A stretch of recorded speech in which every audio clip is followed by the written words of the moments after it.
Welcome to another episode of Now You See Me, the show where we redefine beauty from the inside out. I am on vacation, but I needed to stop by and I needed to talk to you. I need to let you know that you still have to show up. You still have to show up even when you don't feel like it.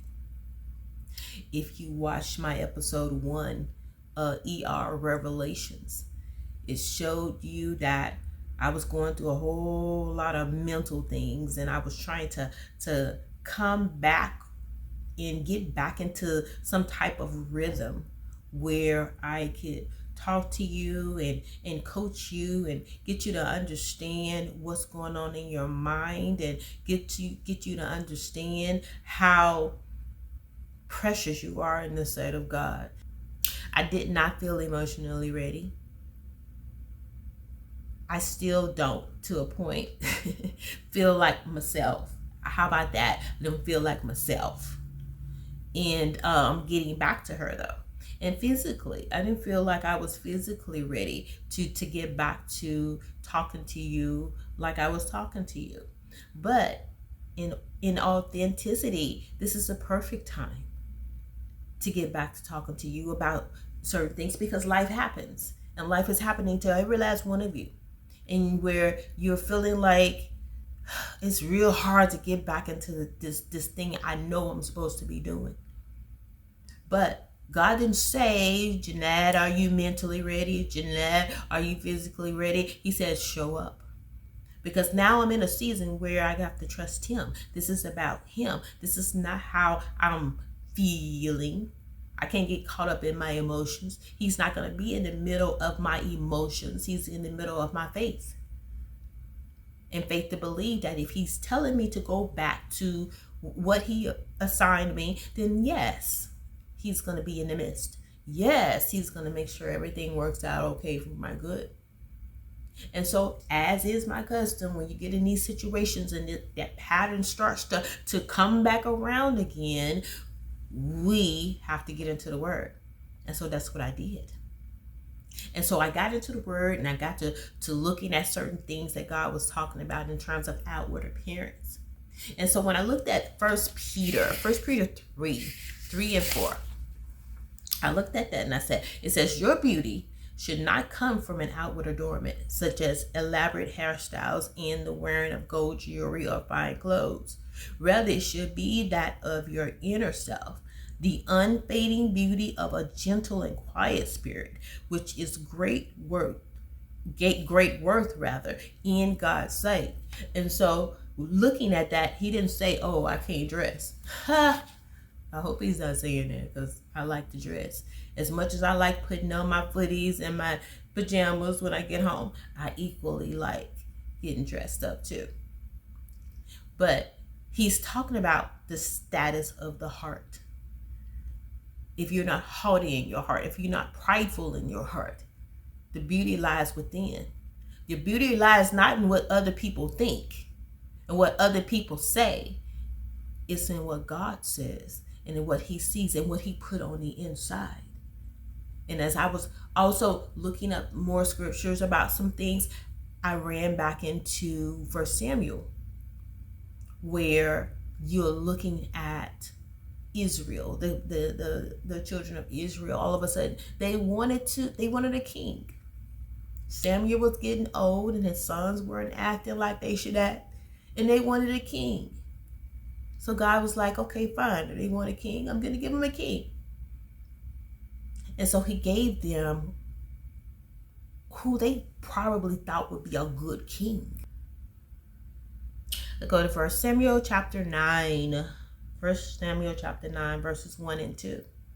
And it says, there was a man of Benjamin whose name was Kish, the son of Abiel, the son of Zeror, the son of Bechorath, the son of Aphiah, a Benjamite, a man of wealth.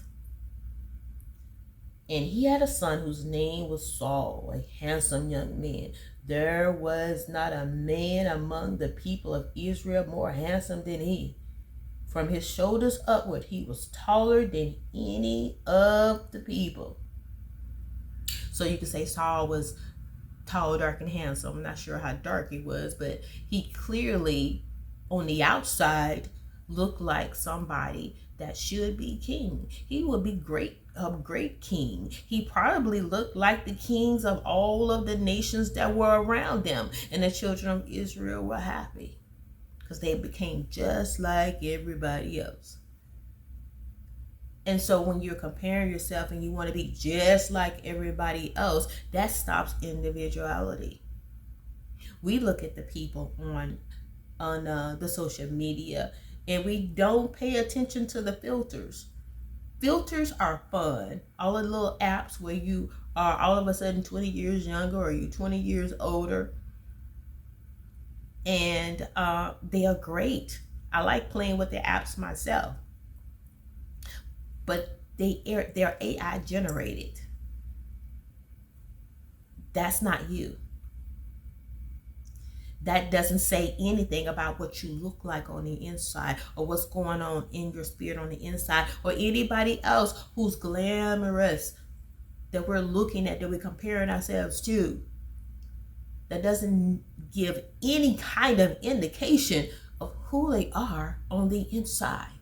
And that was the case also with Saul. Because it turned out he was prideful on the inside.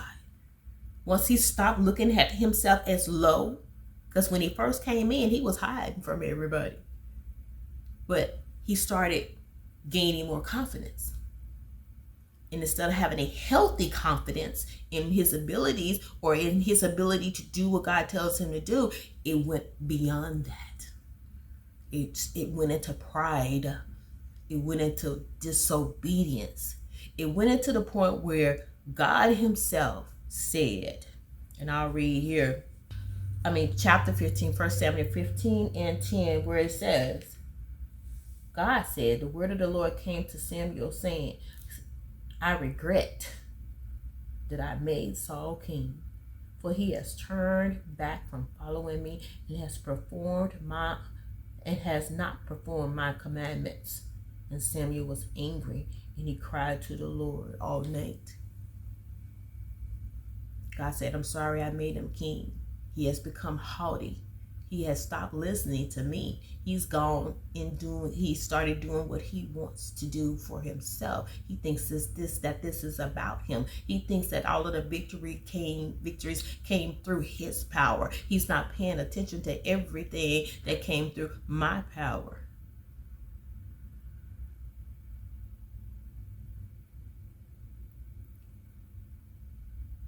So we're looking at the situation where if we focus so much on the outside and not build up the inside, which is rottenness in the bones. You can have rottenness in our bones. We can have an apple. But when you bite into that apple and it's just rotten, you just throw it away because it's no good to anybody. It is no good to anybody.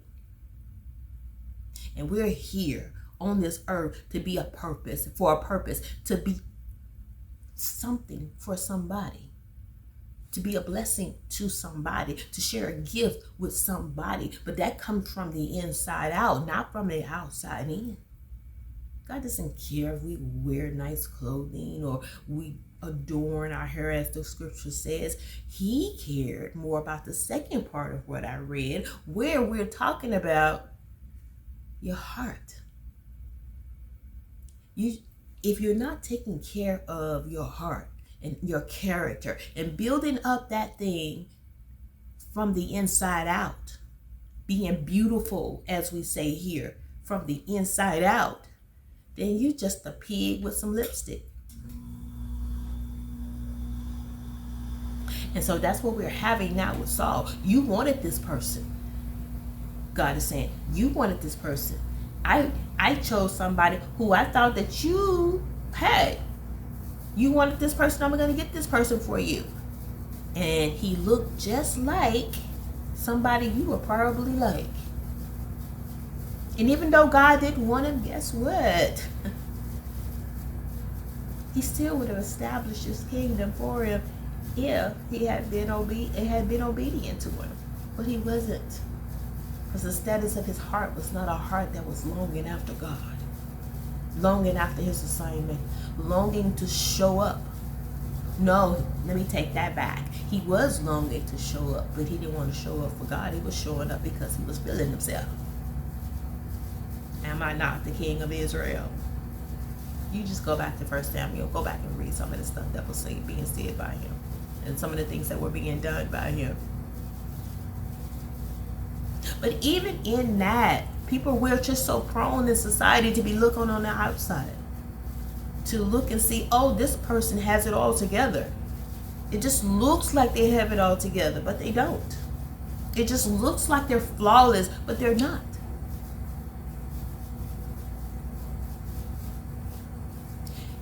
If we go a little further, we'll see that the prophet Samuel, who was truly a man of God, very clear and concise in his hearing and how he was speaking what thus said the Lord, he was very, very sharp in the spirit. Even he, when he approached David's house, the house of Jesse, the first thing he did was look at the son. In verse 6, it says, when they came, he looked upon Eliab and thought, surely the Lord's anointed is before him. He looked at him. Not in the spirit realm. He looked at him. Based on what he looked like on the outside. He was probably tall and handsome. Sturdy, strong. A person that would be king. Somebody you think God would choose to be king. But God had to correct him. Because when we look at 1 Samuel 16, verse 7, God is talking to Samuel. He's like, let me look here. God says, but the Lord said to Samuel, do not look on his appearance or on the height of his stature, because I have rejected him. For the Lord sees not us as man sees. Man looks on the outward appearance, but the Lord looks on the heart. And so Samuel anointed David later on, because later on God tells, in the same chapter, God shows him David, or tells him David is the one. Well, it doesn't matter who says that you are inadequate, because you're not. You are the person that God chose. You are the person that has to show up. Show up anyway. We all go through these cycles. We go through cycles where we are constantly berating ourselves, or we're constantly having to rebuild ourselves based on the pattern of thought that's in our minds. We need to understand that if we don't stop these patterns, then we will continue to be in a situation where we are doubting ourselves. Did I hear God? Did he mean me? Yes, he meant you. And some of us are in a situation like I was. You were doing one thing and you were being obedient over here, but now it's time for you to switch and turn that off and turn this on. You have to show up anyway. I will tell you the truth. Let's talk. During my stress, I was doing a whole lot of low stress, stressful eating, not really exercising, not really putting my comfort into God like I was supposed to. And I didn't want to come back. I'm sorry. I did not want to come back because, Lord, I gained some weight and I'm not paying attention to the temple, and I'm using it as comfort when you're supposed to be the comfort. And I know social media, I'm a person that reads comments here and there, and I know you all could be extremely unkind. And I didn't want to deal with that. Not that I'm afraid of you, because I'm not. But I just didn't want to deal with that at that time. You don't want to deal, it's a combination. Most of the time when that happens, things like that, it causes you to shy away from your assignment, is because of combined things. So 1, I'm mentally tired. 2, I lost my rhythm. Then 3, physically, I don't think I am my best, or at least I was not I'm not in the position or the same place I was during season 1, season 2. And so you're thinking about all of these things. Out of all of that, I have to push all of that to the side and be obedient. When God tells you to show up, he means for you to show up. And I'm reminding myself, and I'm reminding every single person that's listening, if you're sitting up worried about your outsides, if you're sitting up worrying about how people see you, you're going to have to shift that. You need to shift that and get your focus on God and how God sees you. He's going to make all things work for the good of those who love him, who are called according to his purpose. People need to hear your voice. People need to understand your gift. People need to see your product. Are there 5 projects just like yours? Probably. But they weren't made by you. Show up anyway. Show up if you're feeling like you don't have the right clothing. Show up if you don't feel like you don't have the right backing. Show up if you don't feel like it may not be the best video. Show up if you're feeling like you need some more funding. Show up if you're not sure about how to do lighting and do things with the camera. Show up because God said, show up. One of the things that stops you from coming back from stopping something after a while has to do with the fact that we forget to trust God. And we're thinking, how am I going to do this? Because I said these things in my mind and said them to myself, how am I going to do this? Where I'm forgetting it's not I that called me to do it in the first place. It is the Lord. We trust in the Lord with all our hearts and we lean not to our own understanding. He will cause things to work out according to heaven's desire if we are following what he says. And yes, it may be a little shaky. And yes, you may have the gift, but you have to develop in it. And it could be the last time you fail, but that doesn't mean that you're going to fail this time. It doesn't mean that you're going to have the same experience. This time, when you come back to it, you're coming back to it in him. Show up anyway. Show up anyway.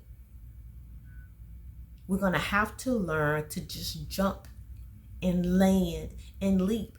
I know that when we are sometimes in these situations, we remember hard times. It was hard to build up the business. It was hard to build up our own self-esteem and build up clientele and build up people that you can trust around you. And you just don't want to do it again, but you have that urging in your spirit, man, that's telling you to try it again. Show up anyway. You may mess up. Yeah, show up anyway. You may not have everything that you need. Show up anyway. Do some more research. Show up anyway. You may be in a situation like me. You away from it for a while, but you're trying to come back to it. And you may at the second time feel a little bit inadequate. Feel a little mentally like you're not ready to handle it. Feeling like maybe physically you're not ready to handle it. Show up anyway. He's going to make all things work for our good. Especially if what we're doing has to do with heaven. Has to do with the plan. Has to do with this monumental plan that he has for all the saints. And this is our part in it. And it may seem like it's insignificant to you, but it's not insignificant to him. Show up. Show up anyway. And it's not going to be that you're doing it. It's going to be that it's going to be the Lord's doing. It's not going to be your doing. It's going to be the Lord's doing. Let him do it. Let them show you who you are. Let them show you all those people that you're supposed to be touching just by your smile and just by your product. Just by maybe you're doing hair, maybe you're doing makeup, maybe you getting out some type of business, some product, some speaking, whatever it is. Not everything is church. Not everything is no, change. Everything is church, but not everything is pulpit. Not everything's going to be inside the building. You may be a really, really great cook. You may be a person that loves to clean houses and you got a special way of doing it that makes people happy. You may be a realtor. You may be able to make people's dreams come true. Get back to it. David's out in the field singing and giving praise and giving God glory. Surely that is a person that can be led in leadership. A person who's willing to give God the glory and understand his place in their life is a person that can be led, is a person that will be prosperous. It's a person that God will elevate. Show up.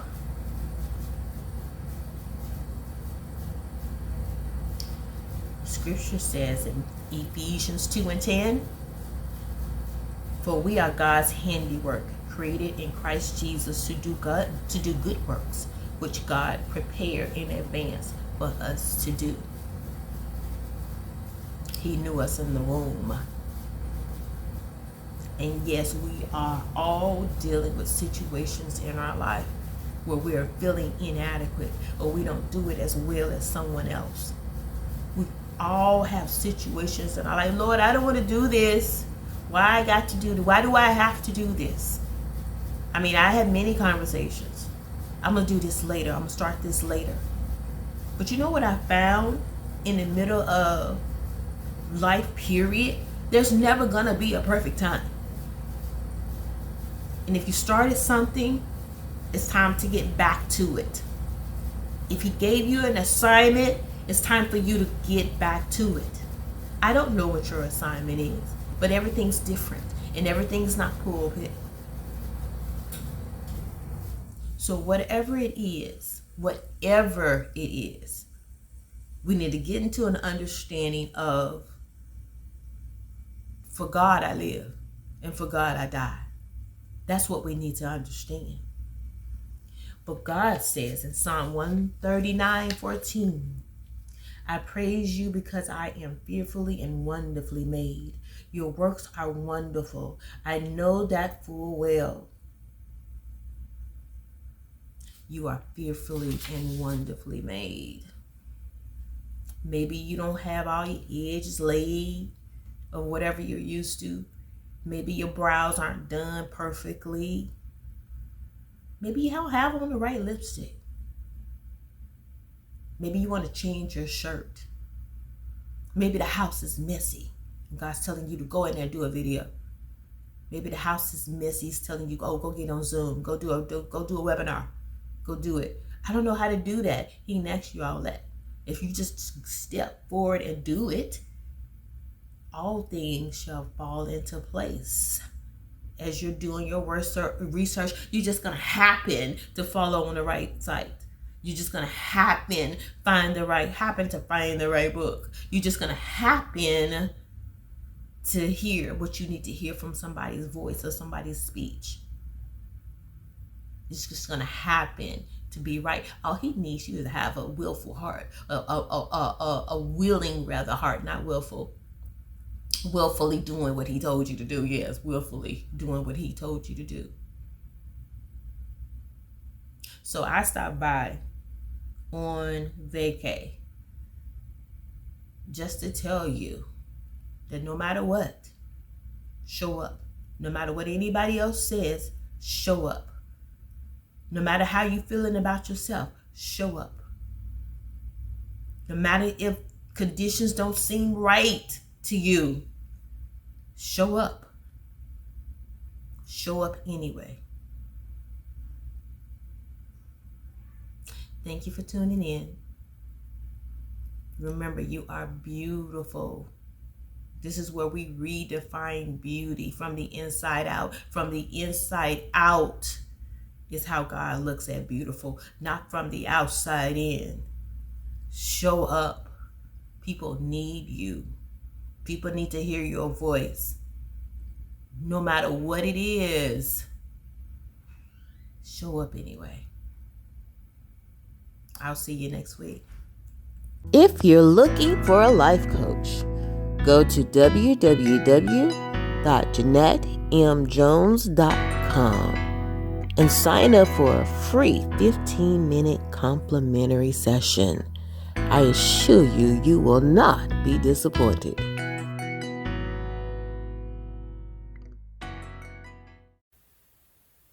You know, when I first started my television show, I was terrified. One, because it was uncharted territory. And another reason was because of the name itself, Now You See Me. It gave the air of transparency. And I wasn't sure if I was ready for everybody to see me. But I said yes. And it's been a journey that I will never forget nor regret. It was maturing. It caused me to open up. It caused me to not be afraid of my feelings. It was fun to create. Even if some of the topics, I will be honest, I didn't really want to talk about, but I felt in my heart of hearts that that's what I was supposed to be talking about that week. But as you go through one thing and you're at one level, then God puts you in a position where you go to the next level. I have a channel, Filling in the Gap, and the name itself speaks volumes. It means that we're going to be filling in the spaces and giving people information that's going to move them from point A to point B. I know in my life, it seems like I was right there on the edge of something always. And then somebody came by to give me what I needed to push me on to the next level. And that's what I want for this channel. So if you are a person that feels like God has called you and you have a vision, you have something to share with the people. It doesn't matter what it is. It could be cooking, it could be exercise, it could be whatever. But you're really, really feeling like what you have is what somebody else needs. Then you may be the person that's perfect for this channel. Click on the link, fill in your information, and you will get a link to the session via email. Okay? So I am looking forward to talking to you. I am looking forward to talking to you, and I'm excited for you. I'm very excited for you because I know on the other end, there's just people recognizing your brilliance. Go ahead, sign up.